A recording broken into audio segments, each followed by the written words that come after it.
ప్రత్యక్షమై ఏం కావాలని అడిగాడు. సంతానము అన్నాడు. ఆయన అన్నాడు, నీ వంశంలో ప్రతి రాజుకి ఒక్క మగపిల్లాడే ఉంటూ ఉంటాడు, ఒక్క సంతానమే ఉంటూ ఉంటుంది. అప్పటి నుంచి మా వంశంలో ఒక్కడే కొడుకు, ఒక్క కొడుకు వినా పిల్లలు పుట్టరు. కానీ విచిత్రం ఏమైందంటే ఇక్కడండి పరదేవత ఎన్ని మలుపులు తిప్పేస్తోందో చూడండి భారతాన్ని. కంటికి కనపడకుండా ఈశ్వరుడు ఎందుకు ఇన్ని మలుపులు తిప్పుతాడో మీరు అర్థం చేసుకోవాలి. ఇప్పటి వరకు కొడుకులే పుట్టినటువంటి వంశంలో అర్జునుడు కోసమేనా అన్నట్లుగా కొడుకు పుట్టకుండా కూతురు పుట్టింది. ఆమె పేరు చిత్రాంగద. కాబట్టి ఇప్పుడు నా వంశాభివృద్ధి ఈమె మీదే ఆధారపడింది. ఈమెని నీకు ఇచ్చి నేను వివాహం చేస్తాను, నాకు అభ్యంతరం లేదు. ఈమెకి నీకు కొడుకు పుడితే ఏదో కారణజన్ముడు అవ్వాలి. అవ్వకుండా ఉత్తినే ఎందుకు ఆడపిల్ల పుట్టేట్టు చేస్తాడండి పరమేశ్వరుడు? అక్కడ ఏదో ఉందన్నమాట రహస్యం. కాబట్టి ఈమెని నీకు ఇచ్చి వివాహం చేస్తాను, కానీ నువ్వేం చేయవలసి ఉంటుందో తెలుసా? ఇందు పుట్టిన సుతుడు మాకిందు వంశ్య వంశ విస్తారకుండు కావలయు ఇదియా ఈ లతాంగికి ఉంకు ఇట్లీగనోపుదేని పిండిలి యగుమ మా ఇంటి ప్రీతి. నీవు మాకే ఒక శుల్కం ఇవ్వవలసి ఉంటుంది. ఏమిటా శుల్కం అంటే, ఈ చిత్రాంగదిని నీకు ఇచ్చి వివాహం చేస్తే మీ ఇద్దరికీ పుట్టేటటువంటి కొడుకుని నాకు కొడుకుగా వదిలిపెట్టేసేయాలి. అంటే దౌహిత్రుడే కొడుకుగా ఉండిపోతాడు. కాబట్టి కొడుకుగా నాకు విడిచిపెట్టాలి. అలా విడిచిపెడితే నేను ఈ అమ్మాయిని ఇచ్చి నీకు వివాహం చేస్తాను. అర్జునుడు అన్నాడు, తప్పకుండా వంశకర్త అవుతాడు. నీ కూతురుకు పుట్టిన కొడుకు దౌహిత్రుడు, తదనంతరం నీకు కొడుకుగా మిగిలిపోయి ఆయన కడుపున పుట్టినటువంటి బిడ్డలు నీకు వంశాన్ని పెంచేవాళ్ళు అవుతారు. తప్పకుండా అలాగే చేస్తానని ఆమెను వివాహం చేసుకున్నాడు. ఆమెను వివాహం చేసుకున్నటువంటి కారణం చేత బభ్రువాహనుడు అనబడే పిల్లవాడు పుట్టాడు. ఇక్కడ వచ్చింది కథలో పెద్ద మలుపు. మళ్ళీ ఎక్కడ తిరిగిందో తెలుసా అండి? మలుపంతా మహాభారతంలో అశ్వమేధ పర్వంలో తిరిగే ఇవన్నీ. మహాభారతంలో కురుక్షేత్ర సంగ్రామం అంతా అయిపోయింది. అయిపోయిన తర్వాత రాజ్యం అంతా ధర్మరాజు గారికి వచ్చేసింది. ధర్మరాజు గారికి పట్టాభిషేకం అయిపోయింది. అయిపోయిన తర్వాత ఆయన అశ్వమేధయాగం చేస్తున్నాడు. అశ్వమేధయాగం చేస్తే గుర్రాన్ని విడిచిపెడతారు కదా, ఆ గుర్రాన్ని రక్షిస్తూ వెళ్ళాలి. దాన్ని పట్టుకునే ప్రయత్నం ఎవరు చేస్తారో వాళ్ళతో రక్షకుడుగా వెళ్ళినవాడు యుద్ధం చేయాలి. అర్జునుడు వెడుతున్నాడు ఆ గుర్రం వెనకాల. ఆ గుర్రం అటు తిరిగి ఇటు తిరిగి మళ్ళీ ఈ బభ్రువాహనుడి యొక్క తండ్రి గారు ఏ ఊళ్ళో ఉన్నారో, బభ్రువాహనుడి యొక్క తాతగారు ఏ ఊళ్ళో ఉన్నారో అక్కడికే వచ్చాడు. ఆ మణిపురం అనబడేటటువంటి రాజ్యంలోకే వచ్చాడు అర్జునుడు ఆ గుర్రం వెనకాల. ఆ గుర్రం వెళ్ళింది ఆ దారిలో ఆయన వచ్చాడు. అప్పటికి బభ్రువాహనుడు ఉన్నాడు ఆ రాజ్యంలో. ఆయన తెలుసుకున్నాడు, ఓ మా నాన్నగారు వస్తున్నారు గుర్రం వెనకాతల, మా పెద్దనాన్నగారు ధర్మరాజు గారు మహానుభావుడు అశ్వమేధయాగం చేస్తున్నాడు, ఆ గుర్రం ఇలా వెడుతోంది మణిపూర నగరం నుంచి, అందువల్ల మా నాన్నగారు వస్తున్నారని ఆయన గబగబా ఎదురెళ్ళి తండ్రి గారికి సాష్టాంగ నమస్కారం చేసి అర్జునుడి యొక్క ఆశీర్వచనాన్ని అడిగాడు. అయితే అర్జునుడు అన్నాడు, నీ ముఖం నాకు చూపించక అవతలకపోన్నాడు. అంటే ఆశ్చర్యపోయాడు బభ్రువాహనుడు. ఇదేమి ఇలా అన్నావు, ఏమిటి నా వలన దోషం అని? నీవు నా కొడుకువే అయి ఉండొచ్చు, నేను నీ తండ్రినే అయి ఉండొచ్చు. నేను గుర్రం వెనకాతల రక్షకుడిగా వెడుతున్నప్పుడు క్షాత్రధర్మం గుర్రం పట్టాలి. గుర్రం పట్టి నువ్వు నాతో యుద్ధం చేస్తే నా కొడుకు ఇంత గొప్పవాడని సంతోషిద్దాడు. ఒక చేతకాని వాళ్ళే వచ్చి నమస్కారం చేసి గుర్రాన్ని తీసుకుని వెళ్ళిపోండి నాన్నగారండి అంటావా? నీ ముఖం చూపించుకోపోతల కదా. తండ్రి మీద యుద్ధం ఏమిటి అనిపించి బభ్రువాహనుడు వెళ్ళిపోతున్నాడు అంతఃపురంలోకి. వెళ్ళిపోతుంటే అకస్మాత్తుగా అప్పుడు వచ్చింది ఉలూచి. మళ్ళీ అక్కడి నుంచి ఎక్కడ నాగలోకం, అక్కడి నుంచి బయలుదేరి ఆవిడ వచ్చింది. చిత్రాంగద బభ్రువాహనుడి తల్లి అంతఃపురంలో ఉంది. ఈవిడ వచ్చి లోపలికి వెళ్ళిపోతున్న బభ్రువాహనుడిని పిలిచింది. ఏరా అబ్బాయి, చిన్న బుచ్చుకుని వెళ్ళిపోతున్నావేరా, నేను నీకు తల్లి లాంటి దాన్నే, నా పేరు ఉలూచి, నేను అర్జునుడి భార్యనే, నాకు అర్జునుడి వలనే కుమారుడు పుట్టాడు ఇరావంతుడు అని. తండ్రికి కష్టం వచ్చినప్పుడు కొడుకు ఆదుకోవాలి అన్న ధర్మాన్ని పాటించి కురుక్షేత్ర యుద్ధాల్లో అర్జునుడికి సాయంగా నా కొడుకుని పంపించాను. భర్తకి దూరంగా ఉన్నా కొడుకుతో ఉన్నాను కదా అని తృప్తిగా ఉన్నాను. కానీ నా కొడుకు కురుక్షేత్రంలో చచ్చిపోయాడు. పోన్లే, తండ్రిని సమర్థించి యుద్ధం చేసి చచ్చిపోయాడని సరిపెట్టుకున్నాను. కాబట్టి నాయన నువ్వు నాకు కొడుకు అవుతావు బభ్రువాహన, ఎందుకు చిన్నబుచ్చుకున్నావు అని అడిగాను. అడిగితే ఆయన అన్నాడు, నాన్నగారితో యుద్ధం చేయడం ఇష్టం లేక యుద్ధం చేయకుండా వెళ్ళిపోతుంటే ఆయన నన్ను చాలా చిన్నబుచ్చుకున్నారు, అసహించుకున్నారు. అయినా నేను తండ్రితో యుద్ధం చెయ్యలేకపోయాను, అందుకని వెళ్ళిపోతున్నాను అన్నాడు. అంటే ఆవిడంది, ఓరి పిచ్చివాడా, తండ్రిని సంతోషించేటట్టు ప్రవర్తించడమే ధర్మములలోకెల్లా ధర్మం. ఇప్పుడు నువ్వు మీ నాన్నని గౌరవించడం ధర్మం అనుకుని వెనక్కి తిరిగి వెళ్ళిపోవడం చేత నువ్వు ధర్మాతిక్రమణం చేస్తున్నావు. నువ్వు వెళ్ళి మీ నాన్నతో యుద్ధం చేయి. మీ నాన్నతో యుద్ధం చేసిన తర్వాత జయాపజయములు విధి నిర్ణీతములు ఎలా కావాలంటే అలా జరుగుతుంది, దానిదే ఉంది. కానీ యుద్ధం మాత్రం చెయ్యను అనకు, వెళ్ళి యుద్ధం చెయ్యి. యుద్ధం చేసిన తర్వాత ఎలాగో అర్జునుడే కదూ గెలుస్తాడని నువ్వు అనుకున్నా నేను అనుకున్నా అదేగా అనుకోవాలి. మీ నాన్న సంతోషిస్తాడు, బాగా యుద్ధం చేశాడు అంటాడు. మీ నాన్న సంతోషిస్తాడు, నువ్వు సంతోషిస్తావు, గుర్రం వెళ్ళిపోతుంది, మీ నాన్న వెళ్ళిపోతాడు. దానికి నువ్వు చిన్నబుచ్చుకి వెళ్ళిపోవడం ఎందుకురా, వెళ్ళి యుద్ధం చెయ్యి అంటే బభ్రువాహనుడు వెళ్ళి గుర్రాన్ని పట్టుకున్నాడు. ఇప్పుడు అర్జునుడు సంతోషించాడు, శాబాష్ బాగా పట్టుకున్నావు ఆ గుర్రాన్ని, నిలబడి యుద్ధం చేద్దాం అన్నాడు. ఇద్దరు యుద్ధం చేస్తున్నారు. ఆ ఇద్దరు యుద్ధం చేస్తూ ఉండడంలో అర్జునుడు 10 బాణాలు వేస్తే ఆయన 15 బాణాలు వేశాడు. పిల్లాడు చాలా గొప్పగా యుద్ధం చేస్తున్నాడని ముందు అర్జునుడు సంతోషించాడు. ఆ బభ్రువాహనుడు ప్రిజ్జరిల్లిపోతున్నాడు. అర్జునుడి ఒళ్ళంతా డొళ్ళగొట్టినట్టుగా బాణప్రయోగం చేశాడు. అబ్బో వీడు నా మీద ఇన్ని బాణాలు వేస్తున్నాడని బభ్రువాహనుడి ఒంటి మీద అంతా బాణాలు వేశాడు అర్జునుడు. తుట్టతుదన బభ్రువాహనుడి శరీరం డస్సి పడిపోయేటట్టుగా బాణం వేశాడు అర్జునుడు.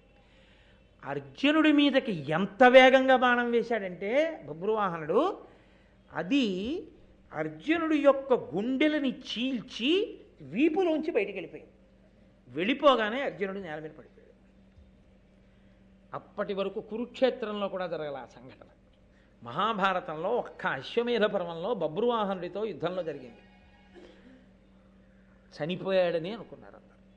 నేల మీద పడిపోయాడు. పడిపోగానే అర్జునుడు కొట్టిన దెబ్బలకి బభ్రువాహనుడు మూర్ఛపోయాడు. అర్జునుడు చనిపోయాడని లెక్క, అలా పడిపోయాడు, విగత జీవుడై పడిపోయినట్టు పడిపోయాడు. ఇప్పుడు ఈ వార్త అంతఃపురంలో ఉన్న చిత్రాంగదకి తెలిసింది. అరేరే, నా కడుపున పుట్టినవాడు తండ్రితో యుద్ధానికి వెళ్ళాట, వెళ్ళి తండ్రిని చంపేశాట. మరి గుండెల్ని చీల్చుకుని బాణం వీపులోంచి వెనక్కి వెళ్ళిపోయింది, ఆయన పడిపోయాడు నెత్తుటి ధారలతో. ఏమనుకుంటారండి, చనిపోయాడనే కదా, పడిపోయాడు. కాబట్టి ఆవిడ ఏడుస్తూ గుండెలు బాదుకుంటూ వచ్చి భర్త దగ్గర కూర్చుని ఉలుచి వంక చూసింది. అసలు ఎందుకు వెళ్ళాడు బభ్రువాహనుడు, యుద్ధం చెయ్యను నమస్కారం చేసి వస్తానని చెప్పాడు, అలాంటి వాడు ఎందుకు చేశాడని అడిగింది. ఈవిడ ఉలూచి అర్జునుడి భార్యట, కాబట్టి బభ్రువాహనుడికి తల్లేట, యుద్ధం చెయ్యమని ఈవిడ ప్రేరేపించింది, ప్రేరేపిస్తే వచ్చాడు బభ్రువాహనుడు, యుద్ధం చేశారు, యుద్ధంలో అర్జునుడు పడిపోయాడు అన్నాడు. చాలా గట్టిగా దెబ్బలాడేసిందండి పాపం ఉలూచిని ఆవిడ. ఉలూపి అని కూడా అంటుంటారు ఆవిడని. ఆవిడకి పేరులో ఉలూపి ఉలూచి రెండు ఉన్నాయి ఆవిడకి. ఓసి పనికి మాలిందానా, భర్తని చంపుకున్నావు, ఇంతగా ఇలా ప్రవర్తించేవాళ్ళు స్త్రీ జాతిలో ఎవరైనా ఉంటారా? కొడుకు యుద్ధం చెయ్యాలంటే రెచ్చగొట్టి యుద్ధానికి పంపి భర్తని చంపేశావా? అటు కొడుకు చచ్చిపోయాడు, ఇటు భర్త చచ్చిపోయాడు, నీ సొమ్మేం పోయింది, రెచ్చగొట్టిందని చక్కగా కూర్చున్నావు అని అనరాని మాటలన్నీ అంది చిత్రాంగద. అన్న తర్వాత ఆవిడంది, నువ్వు నాగకన్యవి కాబట్టి నీకేమైనా శక్తి ఉంటే అర్జునుడిని బతికించు, నువ్వు అలా బతికించకపోతే ఇక్కడే ప్రాయోపవేశం చేసి నేను కూడా అర్జునుడితో పాటు ప్రాణం వదిలేస్తాను. ఈలోగా మూర్ఛ నుంచి తెప్పరిల్లాడు బభ్రువాహనుడు. ఆయన లేచాడు కానీ అర్జునుడు లేవలేదు, అలా పడిపోయి ఉన్నాడు నేల మీద. నీ మాటల కారణంగా యుద్ధం చేసి నా తండ్రిని చంపేశాను, తండ్రిని చంపేసిన వాడిగా ఇప్పుడు నాకు ప్రాయశ్చిత్తం ఒకటే, మా నాన్నగారి శవాన్ని అగ్నిహోత్రంలో పెట్టి కాల్చేసిన తరువాత ఆ పుర్రె పట్టుకుని 12 సంవత్సరాలు నేను భిక్షాటన చెయ్యాలి, ఆ పుర్రెలో వెయ్యాలి అన్నం. తండ్రిని చంపిన ఘాతకుణ్ణి కాబట్టి తండ్రి పుర్రెలో 12 ఏళ్ళు అన్నం తినాలి ప్రాయశ్చిత్తంగా. నాకు ఎంత ప్రారంధం వచ్చింది, అశ్వమేధయాగం ఆగిపోయింది, అర్జునుడు చనిపోయాడు కాబట్టి. మా పెద్దనాన్నగారు ఎంత ఖేదపడతాడు, ఇంత కురుక్షేత్రం చేసిన వాడు, ఇంతమంది యోధుల్ని ఓడించిన వాడు నా చేతిలో చచ్చిపోయాడు, కర్మ కాకపోతే ఏమిటి? కాబట్టి నా తండ్రి పుర్రె పట్టుకుని 12 సంవత్సరములు నేను భిక్షాటన చేసి అన్నం తినలేను, నేను ప్రాయోపవేశం చేసి మా తండ్రి వెంట వెళ్ళిపోతానని ఆయన ప్రాయోపవేశం చేశాడు. అటు చిత్రాంగద ప్రాయోపవేశం చేసింది, ఇటు బభ్రువాహనుడు ప్రాయోపవేశం చేశాడు. అందరూ ఉలూచిని పట్టుకొని అనరాని మాటలన్నీ అన్నారు. ఆవిడ అలా మౌనంగా ఉంది. ఉండి కాసేపు ఆగి ఆవిడేం చేసిందంటే, కంగారు పడకండి అబ్బాయిని, ఒక్కసారి సంజీవని మణిని తలుచుకుంది. ఆవిడకున్నటువంటి శక్తి చేత ఆ మణి వెంటనే వచ్చి ఆవిడ చేతిలోకి వచ్చింది. ఆవిడప్పుడు ఆ మణిని తీసి బభ్రువాహనుడి చేతిలో పెట్టి, నీ తండ్రి అంత అమాయకుడు కాడు, నీ తండ్రి అంత చేతకాని వాడు కాడు, ఇంద్రుడికి పడడు యుద్ధంలో. నీ చేత పడిపోయాడంటే నీ బాణానికి పడిపోయాడు అనుకోకు, మాయ చేత నేనే పడగొట్టేశాను. ఆ బాణం అలా దూసుకుపోయేటట్టు చేశాను గుండెల్లోంచి. అర్జునుడు అలా చనిపోయినంతగా పడిపోవాలని, అలాగే పడిపోయాడు కూడా. ఇప్పుడు ఈ మణిని పట్టుకెళ్ళి తండ్రి గుండెల మీద పెట్టు, లేస్తాడు అర్జునుడు. బభ్రువాహనుడికి చాలా ఆశ్చర్యం అనిపించింది, ఇదేమిటి ఇలా ఎందుకు పడగొట్టించిందని పట్టుకెళ్ళి ఆ మణిని అర్జునుడి యొక్క గుండెల మీద పెట్టాడు. ఠంగుని లేచి కూర్చున్నాడు అర్జునుడు. కూర్చుని ఆయన ఏమన్నాడో తెలుసా అండి? అది అర్థం చేసుకోవడం అంటే భర్త భార్యని. ఆయన అన్నాడు, చిత్రాంగద వలన కానీ బభ్రువాహను వలన కానీ ఉలూచి నీకేమైనా ఇబ్బంది కలిగిందా? నేను మణిపురమునందున్నాను, ఇక్కడ ఉంటే చిత్రాంగద ఉండాలి, బభ్రువాహనుడు ఉండాలి, నువ్వెందుకున్నావు? నీకు వీళ్ళ వలన ఏమీ ఇబ్బంది కలగలేదు కదా అని అడిగాడు. అంటే ఆవిడంది, నాకు ఏ ఇబ్బంది కలగలేదు, నేను మీకోసమే ఇంత దూరం వచ్చానంది ఆవిడ. ఏం జరిగింది, ఎందుకు వచ్చావు అని అడిగాడు. అడిగితే అప్పుడు ఆవిడ చెప్పింది, నీవు కురుక్షేత్ర సంగ్రామం జరిగిన రోజులలో భీష్మాచార్యుల వారి ఎదురుగుండా నిలబడి బాణప్రయోగం చేసి చంపలేక ఆఖరికి ఆయన శిబిరంలో ఉన్నప్పుడు పాండవులందరూ వెళ్ళి అడిగారు, తాత నువ్వు యుద్ధభూమిలో ఉంటే మేము ఇంకా యుద్ధం చేయలేము, తాత నువ్వు ఎలా చచ్చిపోతావు అని అడిగారు. ఇంత కష్టపడి వంశాన్ని పెంచి వృద్ధుడైపోయాడు, ఆయన యుద్ధంలో నిలబడితే ఓడించగలిగిన మొనగాడు లేడు. ఆయన అన్నాడు, నేను బడలిపోయానురా, ఇంకా ఎంతకాలం ఈ దెబ్బలాటలు చూడగలను, పెద్దవాడిని అయిపోయిన ఒక పని చేయి, నా ఎదురుగుండా నిలబడి యుద్ధం చేసినంత కాలము నా మీద బాణం వేసి కొట్టగలిగిన వాడు, నన్ను పడగొట్టగలిగిన వాడు లేడు. నా ఎదురుగుండా ఆడదై పుట్టి మగవాడిగా మారినవాడు వచ్చి నిలబడినా, కవచం లేనివాడు నిలబడినా, అలాంటి వాళ్ళు ఉంటే నేను యుద్ధం చేయను. కాబట్టి ఆడదై పుట్టి మగవాడిగా మారినవాడు శిఖండి. వెళ్ళిపోయిన అంబండి ఇదంతా, అది మళ్ళీ ఓ పెద్ద ఆఖ్యానం ఎదరపరవాల్లో వస్తుంది. కాబట్టి ఆ శిఖండిని తెచ్చి నీ ఎదురుగుండా నించోపెట్టుకో. శిఖండిని చూస్తే నేను బాణం వేయను, ధనస్సు వదిలిపెట్టేస్తాను. నేను ధనస్సు వదిలిపెట్టేసిన తర్వాత నీ గాంధీవంలోంచి శిఖండి చాటు నుంచి బాణాలు కొట్టు. ఎలా కొట్టాడో తెలుసా అండి? ఒళ్ళంతా బాణములు దిగిపోయాయి. ఆ భీష్ముడు రథంలోంచి డుళ్ళి కింద పడితే అంపశయ్య మీద ఆ బాణాల మీద అలా పడుకుని ఉన్నాడు. అంతలా కొడితే పడిపోయినటువంటి భీష్ముడు తదనంతర కాలమనందు ఉత్తరాయణ పుణ్యకాలంలో మాఘమాసంలో అష్టమి తిథి నాడు తన శరీరాన్ని విడిచిపెట్టేశాడు. బొట్టన వేలు దగ్గర నుంచి ప్రాణాలని వెనక్కి లాగేశాడు యోగ విద్యతో. లాగేసి విష్ణు సహస్రనామ స్తోత్రం చేసి శ్రీకృష్ణ భగవానుడు ఎందుకు కలిపేశాడు ప్రాణాలని. శాంతి పర్వంలో వాళ్ళు వెళ్ళడం, మాట్లాడుకోవడం అవన్నీ ఆ భీష్ముడు చెప్పిన విషయాలు. అందుకే ఎంత అశాంతి ఉన్నవాళ్ళు ఆ శాంతి పర్వం చదువుకోండి అంటారు. మహాభారతం ప్రవచనం చేసిన శాంతి పర్వంతో మొదలు పెట్టకపోయినా ఇంటి దగ్గర శాంతి పర్వం చదివి వచ్చి తర్వాత ఇంకో పర్వం చెప్పాలి తప్ప శాంతి పర్వం చెప్పకుండా అసలు ఇంకో పర్వం చెప్పరు. అంత శక్తివంతం శాంతి పర్వం. దాని పేరే శాంతి పర్వం, చదివితే శాంతి వస్తుంది. కాబట్టి అటువంటి భీష్మాచార్యుల వారు శరీరాన్ని విడిచిపెట్టేశాడు. విడిచిపెట్టేసిన తర్వాత ఒకప్పుడు నేనేం చేశానంటే, యుద్ధం అంతా అయిపోయింది, ధర్మరాజుకు పట్టాభిషేకం అయిపోయింది, అమ్మయ్యా మా ఆయన గెలిచాడు అని నేను సంతోషంతో ఒక రోజున విహారం చేసి గంగానదిలో స్నానం చేయడం కోసం వెళ్ళాను. నేను వెళ్ళేటప్పటికి భీష్ముడు శరీరం విడిచిపెట్టేశాడు. కాబట్టి ఇప్పుడు అష్టవసువుల్లో మళ్ళీ తన సహజమైనటువంటి వసుస్థితిని పొందేశాడు. యనమండుగురు వసువులు వెళ్ళి గంగానదిలో స్నానం చేస్తున్నారు. స్నానం చేస్తూ వాళ్ళు మాట్లాడుకుంటూ, మన యనమండుగురులో ఒకడైనటువంటి వసువు ఈ భీష్ముడిగా భూమి మీద పుట్టాడు, మహాధర్మాత్ముడై నడయాడాడు. అటువంటి భీష్ముణ్ణి శిఖండిని అడ్డుపెట్టి బాణములు కొట్టి పడగొట్టాడు అర్జునుడు. అంత అపచారం చేసి భీష్ముణ్ణి పడగొట్టాడే మన తోటి వసువుని. ఆ అర్జునుణ్ణి ఎందుకు విడిచిపెట్టాలి? అర్జునుడు మాడిపోయేటట్టుగా శాపవాక్కు విడిచిపెడదాం వసువులు అందరం. అని వాళ్ళు అనుకుంటుంటే గంగానదిలోంచి గంగాదేవి పైకొచ్చింది. ఏమమ్మా, నీ కడుపున పుట్టాడు గాంగేయుడై భీష్ముడు, అంత కష్టపడి విద్య నేర్పించావు, తల్లి కోసం భీష్మ ప్రతిజ్ఞ చేసి పెళ్లి మానేశాడు, తండ్రి కోసం రాజ్యాన్ని వదులుకున్నాడు. అటువంటి ధర్మాత్ముణ్ణి అర్జునుడు శిఖండిని ఎదురుపెట్టి బాణప్రయోగం చేసి పడగొట్టాడు. అటువంటి అర్జునుణ్ణి ఘోరమైన వాక్కుల చేత శపిద్దాం అనుకుంటున్నాం, మాడి పడిపోయేటట్టుగా. శపించమా అని అడిగారు వాళ్ళు.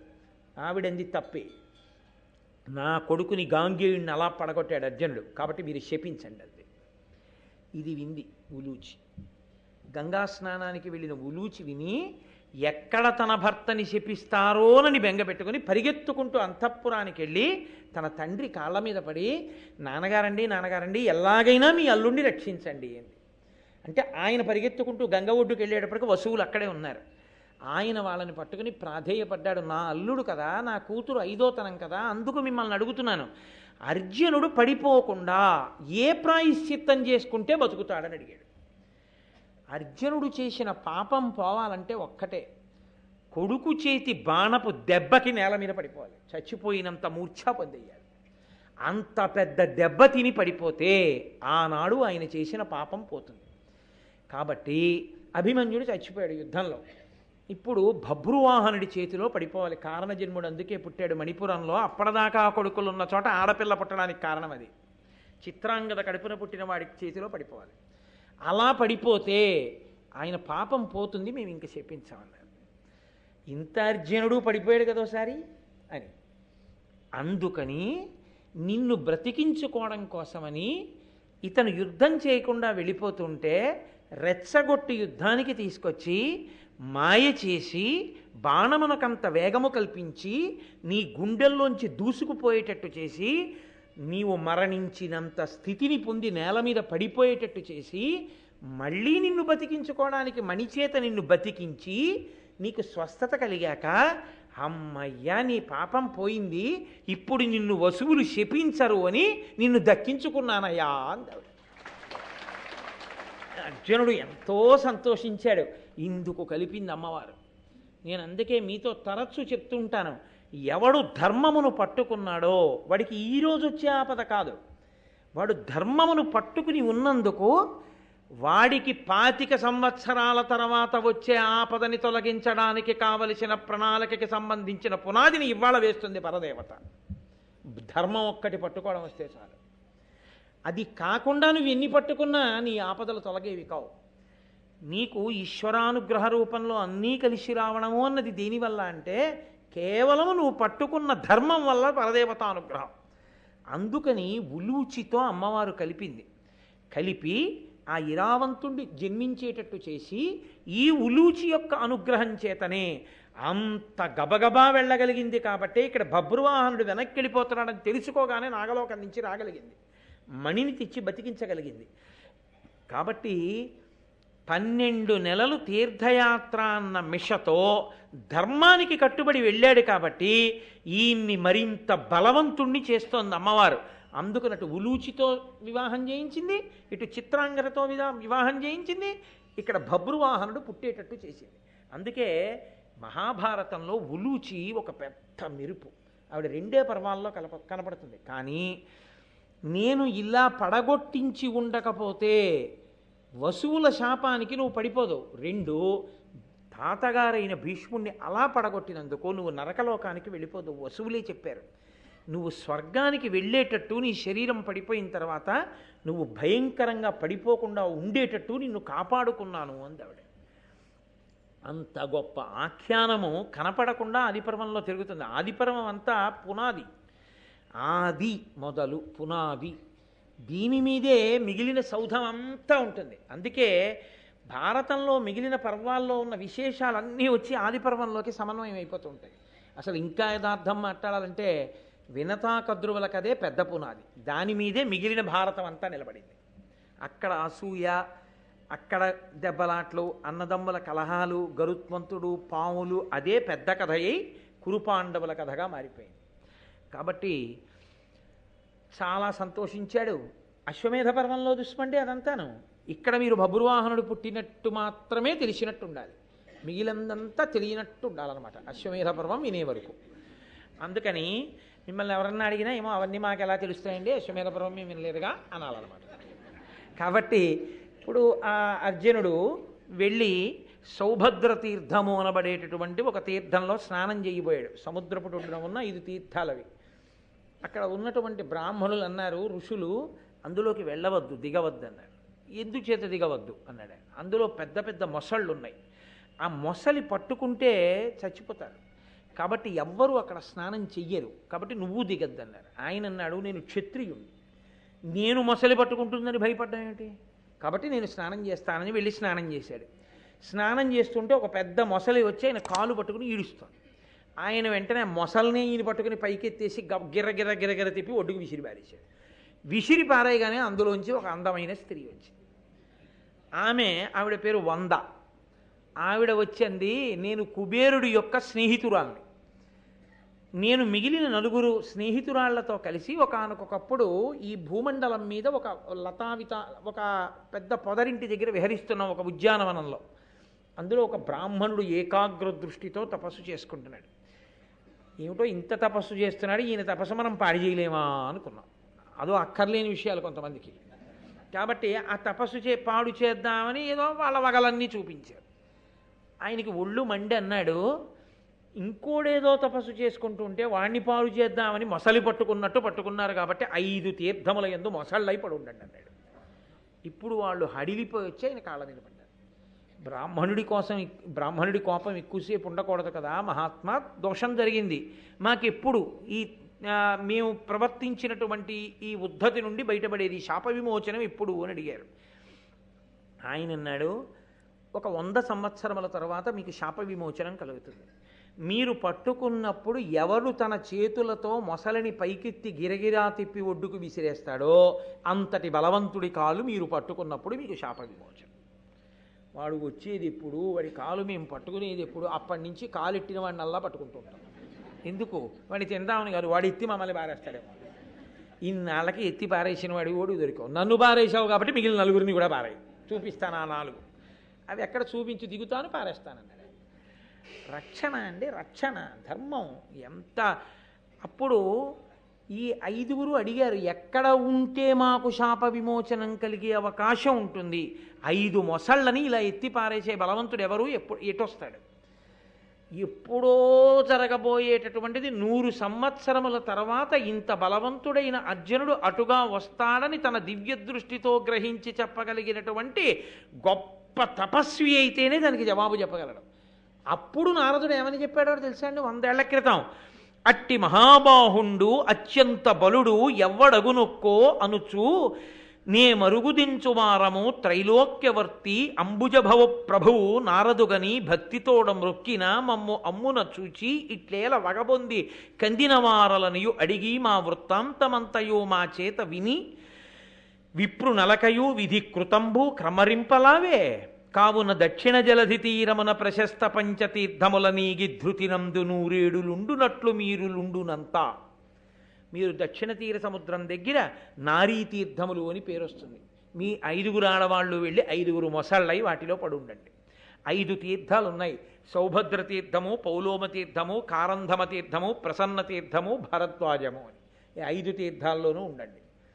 వస్తాడు 100 ఏళ్ల తర్వాత ఒక బలవంతుడు, ఆయనకి తెలిసి అర్జునుడు వస్తాడు. ఇప్పుడు ఆయన మిగిలిన 4 తీర్థాల్లోనూ కూడా దిగి అమాంతం ఆ మొసళ్ళని ఎత్తి బయట పారేశాడు. పారేస్తే ఆ 5 శాప విమోచనమై వాళ్ళు చాలా సంతోషాన్ని పొంది తిరిగి వెళ్ళిపోయారు. వాళ్ళు వెళ్ళిపోయిన తర్వాత అర్జునుడు చాలా సంతోషించాడు. ఎక్కడది ఎంతవరకు అంతవరకే, వాళ్ళకి శాప విమోచనం అయిపోయింది, అర్జునుడు వెళ్ళిపోయాడు. ఆ వెళ్ళిపోవడంలో ఆయన అక్కడి నుంచి గోకర్ణ క్షేత్రానికి వెళ్ళాడు. మీకు ఏ పురాణాన్ని పరిశీలించండి, గోకర్ణ క్షేత్రం యొక్క స్పర్శ లేకుండా ఉండదు. రామాయణంలో ఎన్ని బార్లు వస్తుందో గోకర్ణం అత్యద్భుతమైనటువంటి క్షేత్రం. కాబట్టి ఆ గోకర్ణానికి వెళ్ళాడు, అక్కడి నుంచి ప్రభాస తీర్థానికి వెళ్ళాడు, అక్కడి నుంచి ద్వారకా నగరానికి వెళ్ళాడు. అంటే మళ్ళీ అలా దక్షిణం నుంచి అలా పశ్చిమంగా వెళ్ళాడు అనమాట. వెడితే ఆయన ద్వారకా నగరానికి వెళ్ళినప్పుడు మాత్రం ఆయన మనసులో కోరిక వేరు. కృష్ణుడి చెల్లెలు సుభద్ర ఇక్కడ ఉందిట, ఈ సుభద్రని పెళ్లి చేసుకోవాలని ఆయన కోరిక. వాళ్ళ దక్షిణ నాయకత్వం ఎంతమందినైనా చేసుకోవచ్చు, వాళ్ళకి ఆ దోషం లేదు. కాబట్టి ఆ సుభద్రని వివాహం చేసుకోవాలనుకున్నాడు. అనుకుని కృష్ణుడి యొక్క చెల్లెలైన సుభద్ర నాకు అనుకూలవతి అయి వివాహం జరగాలంటే కృష్ణానుగ్రహమే ఉండాలి తప్ప కృష్ణుణ్ణి వంచించి చేసుకోకూడదు. కాబట్టి ఆయన కృష్ణుణ్ణి ధ్యానం చేశాడు. పరమ బ్రహ్మణ్యు జగద్గురు గరుడధ్వజు అనంతగుణు ఏకాగ్ర స్థిరమతి అయి నిజ హృదయాంతర సుస్థితు చేసి భక్తి తలచుచునుండెన్. జగద్గురువైనటువంటి వాడు, పరమబ్రహ్మణ్యుడైనటువంటి వాడు, గరుడధ్వజం మీద తిరిగేటటువంటి వాడు, అటువంటి మహానుభావుడైన శ్రీకృష్ణ పరమాత్మని మనసులో ధ్యానం చేస్తూ ఉన్నాడు. ఆ శ్రీకృష్ణ పరమాత్మ చాలా సంతోషించి ఈ అర్జునుడికి సుభద్రకి వివాహం చెయ్యాలి అని నిశ్చయం చేసుకుని ఈయన దగ్గరికి వచ్చి ఈయన్ని రైవతాద్రి అనబడేటటువంటి పర్వతంలో ఉన్న ఒక గుహలో దాచాడు. యాదవులకు ఈ సన్యాసులంటే చాలా ప్రీతి, వాళ్ళ మాట కాదనరు, వాళ్ళు చాలా గౌరవిస్తారు. అందుకని అర్జునుడు కపట సన్యాసి వేషాన్ని పొందాడు. కపట సన్యాసంతో అక్కడ ఉన్నటువంటి గుహలో కూర్చోపెట్టాడు. ఈయనే కృష్ణ పరమాత్మ గ్రహించాడు, ఆయన పసిగట్టలేంది ఏముంటుంది. అందుకని ఆ రైవతాద్రి గుహలో కూర్చోపెట్టి అక్కడ ఉండే యాదవులందరికీ చెప్పాడు, మనం రైవతాద్రికి వెళ్ళి ఇప్పుడు అక్కడ పూజలు చేయాలన్నాడు. అందరూ పూజలు చేయడానికి వచ్చారు. లోకంలో ఒక విషయం ఉంటుంది, మీరు చూడండి, అక్కడికి వెళ్ళి ఇప్పుడు పూజ చేస్తే చక్క కోరికలు తీరుతాయిటన్నారు అనుకోండి. తల్లి తండ్రి కోరిక ఏముంటుంది? ఎదిగిన పిల్లల ఇంట్లో ఉంటే మంచి అల్లుడు రావాలనే కదా.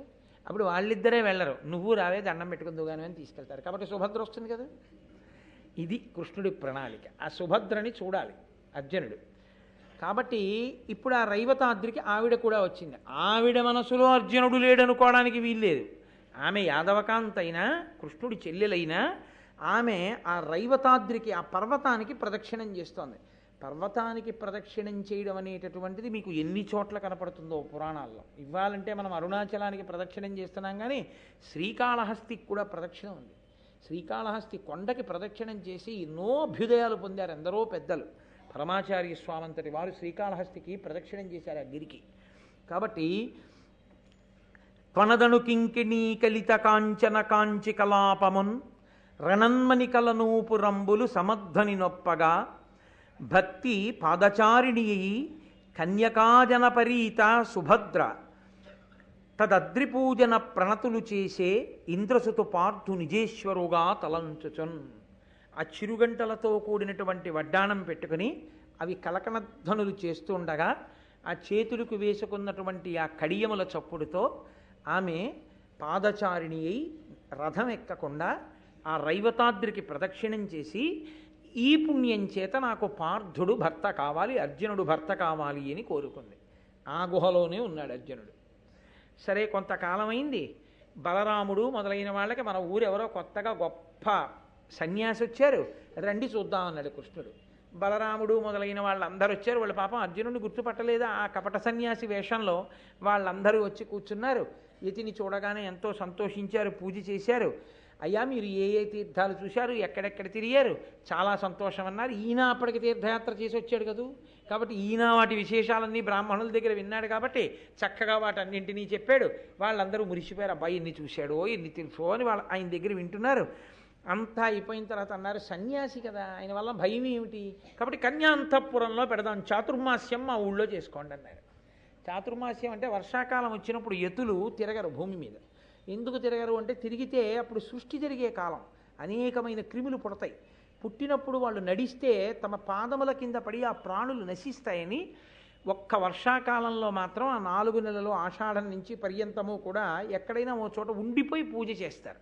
మిగిలిన కాలంలో సన్యాసి ఎప్పుడూ తిరుగుతూ ఉండాలి తప్ప ఓ చోట ఉండిపోకూడదు అని నియమం.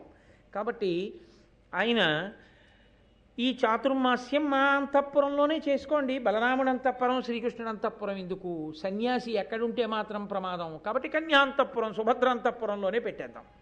ఇటువంటి మహాత్ముడికి సేవ చేస్తే ఈ 4 నెలలు ఈ మహాత్ముడికి సేవ చేసిన ఫలితంగా మంచి భర్త లభిస్తాడు ఈవిడికి అనుకున్నాడు వెర్రి బలరాముడు. పాపం అనుకుని తీసుకెళ్ళి ఈ అర్జునుణ్ణి, ఈ కపట సన్యాసిని సుభద్ర అంతఃపురంలో పెట్టాడు. పాపం ఆవిడ రోజు చెయ్యవలసిన పరిచర్యలన్నీ చేస్తోంది సన్యాసి అనుకుని. ఆవిడ ఓ రోజున ఈయన్ని అడిగింది. ఆవిడ మనసు బయటపడిపోయింది. ఆవిడంది, అయ్యా మీరు ఎన్నో ఊళ్ళు తిరిగారు, చాలా తీర్థాలు తిరిగారు కదా, ఎప్పుడైనా ఇంద్రప్రస్థం వెళ్ళారు ఏమిటండి అంది. అయ్యయ్యో వెళ్ళకపోవడం ఏమిటి, చాలా మాటలు పెడుతుంటాను, ఏమిటి కథ అని అడిగాడు. ఏం లేదు, అక్కడ అర్జునుడు ఉన్నాడంటారు కదా, ఆయన ఇప్పుడు ఇంద్రప్రస్థంలోనే ఉన్నాడా, ఎలా ఉంటాడు ఏమిటి? ఆవిడ మనసు బయటపడిపోయింది అక్కడ. అది అడిగేటప్పటికీ అర్జునుడు వెంటనే, నేనే అర్జునుడిని సుభద్ర, నీకోసమే ఈ వేషం కట్టానన్నాడు. వేషం మాట దేవుడు ఎరుగు, కపట సన్యాసి వేషమా కట్టేది? వేషం కట్టి ఇన్నాళ్ళు చాతుర్మాస్యమా, పైగా నా అంతఃపురంలో, ఇది బలరాముడికి తెలిస్తే ఇంకేమైనా ఉందా అంటే ఆయన అన్నాడు, తెలియడం ఎందుకు, క్షత్రియులకి గాంధర్వ వివాహం ఉంది, నేను వివాహం చేసుకుని తీసుకుపోతాను వచ్చేయన్నాడు. అలా వద్దు, పెద్దలైన వారు కన్యాదానం చేస్తే బాగుంటుంది. అన్నిటికీ ఉండనే ఉన్నాడు కదా మహానుభావుడు, లీలానాటక సూత్రధారి. కాబట్టి కృష్ణ భగవానుడు ఉన్నాడు, ఆయనే చేస్తాడు మా అన్నయ్య పెళ్ళి, కంగారు పడకండి. ఈ కృష్ణ పరమాత్మ ఏం చేశారంటే, సుభద్రతో అర్జునుడికి వివాహం చెయ్యడాన్ని ఇష్టపడే వాళ్ళైన వాళ్ళందరూ ఎవరున్నారో, ఆ దేవకి వసుదేవులు, సాంబుడు, సంకర్షణుడు, సారణుడు, సాత్యకి, ప్రద్యుమ్నుడు, వీళ్ళందరికీ చెప్పి వీళ్ళందరినీ ఇక్కడుంచి, అన్నగారు బలరాముడు యాదవకాంతని వాళ్ళకి ఇవ్వడం ఏమిటంటాడు, ఒప్పుకోడు. అందుకని ఆయన దగ్గరికి వెళ్ళి, ఆయనకి పాపం ఎక్కడైనా పూజలు జరుగుతున్నాయి, ఎక్కడైనా పెద్ద పెద్ద విశేషాలు జరుగుతున్నాయంటే చాలా సంతోషం, వెళ్ళిపోతాడు. ఒక్కొక్కరికి ఒక్కొక్క సంతోషం, ఒక్కొక్కరిది మంచి లక్షణం ఉంటుంది, ఒక్కొక్కరికి అర్థం లేని సంతోషం. అలా ఎందుకు చేస్తారో తెలియదు. నాకు తెలిసి ఒక ఆవిడ ఉండేది, మా దూరపు బంధువు. ఆవిడ ఏ సినిమా అయినా సరే, అది ఏ సినిమా అన్నది అనవసరం, అది మలయాళం కానివ్వండి, తమిళం కానివ్వండి, లేకపోతే తెలుగు కానివ్వండి, ఒరియా భాష కానివ్వండి, అందున ఆవిడకి మార్నింగ్ షోకే వెళ్ళాలి. ఆవిడ వచ్చిన రోజు చూడాలి, ప్రతిరోజు ఆవిడ అలా సినిమాలు చూసేవారు. నేను ఎప్పుడైనా ఆవిడ్ని దీని కథ చెప్పు అని అడిగామనుకోండి, ఇందులోని మొదలుపెట్టి ఆవిడ ఇంకో దాంట్లోకి వెళ్ళిపోయేది. పాపం అన్ని చూడడంలో ఆవిడకి ఏ ఒకటి సరిగా పూర్తిగా గుర్తుండేది కాదు. అదేమిటి అలా, అది కాదు కదా, ఇంకో సినిమా చెప్పేస్తున్నావు నువ్వు అంటే, ఎన్నని చెప్పను నాన్న, ఇన్ని చూడడంలో నాకు ఏమీ గుర్తుండవు అనేది. ఆవిడ వెళ్ళి ఓసారి అసలు ఎవ్వరూ లోకంలో చూడనటువంటి సినిమా కూడా ఆవిడ ఒకసారి చూసొచ్చింది. చూసేస్తే ఎవ్వరూ దానికి వెళ్ళటం లేదని విన్నానది, ఒక రోజే ఆడిందని విన్నాను, అందులో మార్నింగ్ షోలో నువ్వు ఒకదానికి ప్రేక్షకురాలివి, ఎందుకు వెళ్ళావు, నీకేం అర్థమైందని అడిగాను. అంటే ఆవిడంది, నేను నిజంగా ఆవిడ ఔదార్యానికి తెల్లపోయాను. నాయన సినిమా తీయడానికి బహుశా వాళ్ళు కొన్ని లక్షలు ఖర్చు పెట్టుంటారు, నేను ఇచ్చింది ₹20 ₹20 అందులో ఉన్నటువంటి మంచి చెడు నేను ఎంచాలా అందాడు. అయ్యో బాబోయ్, ఎంత విశాల హృదయం, అందుగా చూడగలుగుతున్నాం, సినిమాలు చూడడానికి ఇంత విశాల హృదయమా అనుకున్నాను. అలా ఒక్కొక్కరిది ఒక్కొక్క సంతోషం. ఒక్కొక్కరు చూడండి, వెళ్ళిన యాత్ర అయినా సరే, వాళ్ళు ఎవరో యాత్రకి వెళ్తున్నారంటే ఎలా అయినా వచ్చేస్తామండి, టికెట్ లేకపోయినా పర్వాలేదు జనరల్ కంపార్ట్మెంట్ ఎక్కేస్తామండి అంటే. ఒక్కొక్కరు వద్దంటే ఊరుకుంటారు పాపం, ఒక్కొక్కరు అసలు ఉండలేరు యాత్ర అంటే. బలరాముడికి ఎక్కడన్నా ఉత్సవం జరుగుతోంది, ఏదైనా పెద్ద పూజ జరుగుతోంది, పెద్ద తిరణాలు జరుగుతున్నాయంటే మహాసంతోషం. అందుకని కృష్ణుడు బలరాముడి దగ్గరికి వచ్చాడు, అన్నయ్య ఆంతరద్వీపంలో గొప్ప శివపూజ జరుగుతోంది, మహోత్సవం జరుగుతోంది పరమేశ్వరుడికి, ఇంటికి పెద్దవాడివి కదా అన్నయ్య, నువ్వు వెళ్ళు మనందరి తరపున. అయ్యో తప్పకుండా వెళతాను రా, పరమేశ్వరుడు ఉత్సవం జరుగుతుంటే వెళ్ళకపోవడం ఏమిటి, పాపం ఆంతరద్వీపానికి వెళ్ళిపోయాడు ఆయన. అక్కడికి వెళ్ళగానే ఈయన ఏం చేశాడంటే, భృగువు, నారదుడు మొదలైనటువంటి వాళ్ళని సదస్యుల్ని చేసి, కశ్యప ప్రజాపతిని హోమకర్తన చేసి, రుక్మిణి, సత్యభామ, అరుంధతి మొదలైన వాళ్ళని ముత్తైదువల్ని చేసి, వీళ్ళందరినీ కూర్చోబెట్టి ద్వారకా నగరంలో చక్కగా సుభద్రార్జునుల వివాహం పూర్తి చేసేసి రథం ఎక్కి మీరు వెళ్ళిపోండి. వీళ్ళు రథం ఎక్కి బయటికి వెళ్ళిపోగానే లోపల అంతఃపురంలో జరిగిన పెళ్ళి ఎవరికి జరుగుతుంది కనుక, అంతఃపురాలు అంటే మామూలుగా ఉంటాయి అనుకుంటున్నారు, ఊరు అంతుంటాయి అవి. బయటికి వెళ్ళిపోతుంటే అక్కడ ఆ అంతఃపుర రక్షకులు చూసి, దేవుడి సుభద్రని అర్జునుడు ఎత్తుకుపోతున్నాడు, ఈ విషయం బలరాముడికి తెలియదా అని బలరాముడికి కబురు చేశారు. ఆయన గబగబా ఆ నాగలు పట్టుకుని వచ్చేసాడు. వచ్చేసి, ఆ దుష్టుడు అర్జునుడు క్షత్రియుడు పిల్లని ఎత్తుకుపోతాడా, రండి యాదవులం అందరం కలిసి వెళ్ళి ఆ అర్జునుడిని నిగ్రహిద్దాం అన్నాడు. అంటే వెంటనే కృష్ణుడు అన్నాడు, అన్నయ్య ఈ పాటి దానికి యుద్ధాలు గొడవలు ఎందుకన్నయ్య, అర్జునుడు బలపరాక్రమాలు మనకి తెలియవా, ఎన్ని అస్త్రాలు ఎన్ని శస్త్రాలు ద్రోణాచార్యులు వారి దగ్గర అన్నీ నేర్చేసుకున్నాడు అన్నయ్య. అయినా ఇప్పుడు వెళ్ళి అర్జునుడిని ఏమైనా చేసేస్తే పిల్ల ఏమైపోతుంది, పెళ్ళి అయిపోయిన తర్వాత ఊరికి నక్షత్రాలు వేసేద్దు అన్నాడు. అంటే పాపం బలరాముడు అన్నాడు, అంతేనంటావా అన్నాడు. అంతే అన్నయ్య, పెళ్ళి అయిపోయింది కదా, ఎందుకు వచ్చిన గొడవలు, వెళ్ళి చూసొచ్చి చక్కగా బట్టలు పెట్టి వచ్చేద్దాం, పెద్దవాడు ఎంత మర్యాదగా ఉంటుంది, చక్కగా నాతో పాటు రా, ఎవరికి ఇవ్వవలసిన నగలు బట్టలు అన్నీ ఇచ్చి, అయ్యో నాకు తెలియకుండా అయిపోయింది పెళ్ళి అందుకుని వచ్చానమ్మా అని సంతోషంగా ఉండదు, నీ పెద్దరికం నిలబడుతుంది, గొడవలు ఎందుకులే అన్నయ్య. అయితే సరేరా బట్టలు పట్టుకుని వెళ్ళిపోదాం మనం. బాబా బలరాముడు ఆయన స్థితి అది. కృష్ణ భగవానుడు మహాభారతంలో ప్రత్యేకించి ఆయన అవతారం అబ్బో అద్భుతమైన అవతారం. ఎక్కడెక్కడ ఎవరిని కలపాలో అలా కలపడం వల్ల ఏం జరుగుతాయో ఆయనకి తెలుసు. జగన్నాటక సూత్రధారి అభిమన్యుడి యొక్క ఉత్పత్తి కోసం చేశాడు అది. అభిమన్యుడు పుట్టాలి, అభిమన్యుడి వలన పరీక్షిత్తు పుట్టాలి, వంశకర్తగా అక్కడ అభిమన్యుడు నిలబడాలి. అభిమన్యుడు నిలబడాలంటే సుభద్రార్జునుడి భార్య కావాలి. దీని వెనక మళ్ళీ పెద్ద మర్మం. అందుకోసమని చేయించాడు ఈ పెళ్ళి. అంతేగాని ఏదో అన్నగారిని మాయ చేసేద్దాం, అల్లరి చేసేద్దాం, అలాంటి పిచ్చి పనుల కోసం కాదు ఆయన చేసేవన్నీ. కాబట్టి ఇప్పుడు వాళ్ళు వెళ్ళిపోయారు. వెళ్ళిపోయిన తర్వాత ఆ వెనకాలే మిగిలిన వాళ్ళందరూ వెళ్ళారు. చక్కగాను వాళ్ళకి సంతోషంగా బట్టలు పెడదామని ఈలోగా అర్జునుడు ఇంద్రప్రస్థ నగరం దాకా వెళ్ళి అంతఃపురం లోపలికి వెడుతూ సుభద్రని పిలిచి అన్నాడు, నే రాను నీతోటి, నువ్వు ఒక్కదానివి గోపకాంతలతో కలిసి వెళ్ళి ద్రౌపదీదేవికి నమస్కారం చెయ్యాలి. అలాగే అందాడు. ఎందుకు అనలేదు, ఆయనే చెప్పాడు కారణం. ద్రౌపదీదేవి మహాపతివ్రత, అంత గొప్ప ఇల్లాలు, అయినా మాకు కూడా భయమే ఆవిడంటే. ఎందుకో తెలుసా, అంత గాంభీర్యము అంత పాతివ్రత్యము ఉన్న ద్రౌపదీదేవి కాదు లోకంలో ఏ భార్యకైనా బాధ కలిగేది తన భర్త ఇంకోళ్ళను కూడా పట్టుకుని ఇంటికి వస్తే. ఆ కినుక చేత ద్రౌపదీదేవి నోటి వెంట ఏదైనా మాట కాని వచ్చిందో మన పెళ్లి చేసుకున్నటువంటి వ్యవస్థ అంతా ఎందుకు పనికిరాంది అయిపోతుంది. కాబట్టి నువ్వు వెళ్ళి నమస్కారం చేయి, సాటి ఆడదానివి కాబట్టి చక్కటి ఆశీర్వచనం చేస్తుంది. ముందు నువ్వు వెళ్ళు, తర్వాత నేను వస్తానన్నాడంటే ద్రౌపదీదేవి ఎంత గొప్ప నడవడి కలిగినదో ఆమె అంటే భర్తలు కూడా ఆవిడ పాతివ్రత్యానికి ఎంత జంకుతారో చూడండి. కాబట్టి ఇప్పుడు ఈవిడ వెళ్ళి నమస్కారం చేస్తే, పంకజాక్షి నీ పతి ప్రతిపక్ష వీర విజయుడయ్యడు, నీవును వీరపుత్ర జనని వగుమని దీవించే సంతసంబుతోడా వసుదేవ పుత్రి ఆ ద్రుపదపుత్రి. ఆ ద్రుపదపుత్రి అయినటువంటి ఆ తల్లి ద్రౌపదీదేవి ఆశీర్వచనం చేసింది, పంకజాక్షి నీ పతి నీ భర్త ప్రతిపక్షంలో ఉన్న వీరులను జయించగలిగిన మొనగాడవుతాడు, విజయుడవుతాడు. ఆవిడ ఆశీర్వచనమే అసలు నిజానికి, అంత గొప్పవాడు కాదు. నీ కడుపున పుట్టినటువంటి వాడు వీరపుత్రుడవుతాడు, వంశకర్త అవుతాడు. ఆ మాటే నిజమైంది. అలా అని చెప్పిన తర్వాత ఆ సుభద్రార్జునులకి కొంతకాలం అయిన తర్వాత కొడుకు పుట్టాడు, ఆయనే అభిమన్యుడు. ఆ అభిమన్యుడు ధన్యులకా సుభద్రకు శతకృతు పుత్రునకు ఉద్భవించే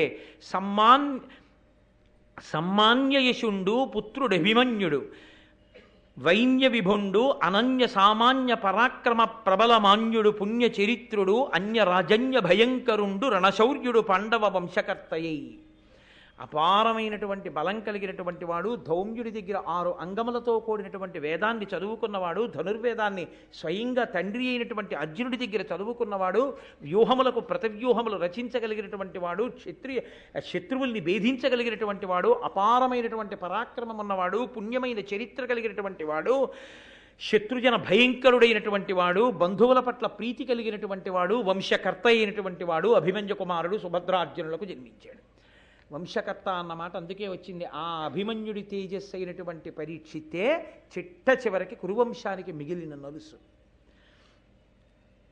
ఆ అభిమన్యుడు చక్కగా వాళ్ళ దగ్గర చదువు నేర్చుకున్నాడు, వృద్ధిలోకి వచ్చాడు, సంతోషంగా ఉన్నాడు. ఈలోగా ద్రౌపదీదేవికి 5 పతుల వలన 5 కొడుకులు పుట్టారు. ప్రతివింధ్య, శృతసోమ, శృతకీర్తి, శతానీక, శృతసేన అనబడేటటువంటి 5 కుమారులు వరుసగా ధర్మరాజ, భీమ, అర్జున, నకుల, సహదేవుల వలన ఆవిడకంది. చక్కగా సంతోషంగా ఇంద్రప్రస్థ నగరంలో 5 భార్యలతో 5 పాండవులు, ద్రౌపదీదేవి, సుభద్రార్జునులు అందరూ ఎంతో ఆనందంగా జీవితాన్ని సంతోషంగా గడుపుతున్నారు. అంత సంతోషంగా గడుపుతున్నారన్న వార్త దగ్గర మళ్ళీ కొనసాగింపేందుకు అలా ఉండనివ్వండి, రేపు చూద్దాం. కాబట్టి రేపు సాయంకాలం 6:30 మళ్ళీ తిరిగి కలుసుకొని ఆదిపర్వాన్ని రేపు ఒక అత్యద్భుతమైన ఘట్టంతో రేపటితో ఆదిపర్వం పూర్తయిపోతుంది.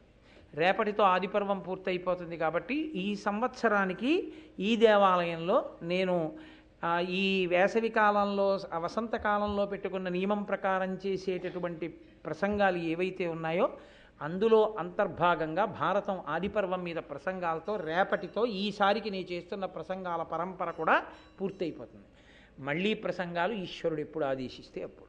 మంగళాశాసనపరై మదాచార్య పురోగమై సర్వైశ్చ పూర్వైరాచార్యై తత్కృతాయాస్తు మంగళం. మంగళం కోసలేంద్రాయ మహనీయ గుణాత్మనే చక్రవర్తి తనూజాయ సర్వభౌమాయ మంగళం ఉమాకాంతాయ కాంతాయ కామితార్థప్రదాయినే శ్రీగిరీశాయ దేవాయ మలినాథాయ మంగళం. కరచరణకృతం వా కర్మవాక్కాయజం వా శ్రవణనైనజం వా మానసం వాపరాధం విహితం వా సర్వమేత్తక్షమస్వ శివ శివ కరుణాబ్ధే శ్రీ మహాదేవ శంభో. సర్వం శ్రీ ఉమామహేశ్వర పరబ్రహ్మార్పణమస్తు. స్వస్తి.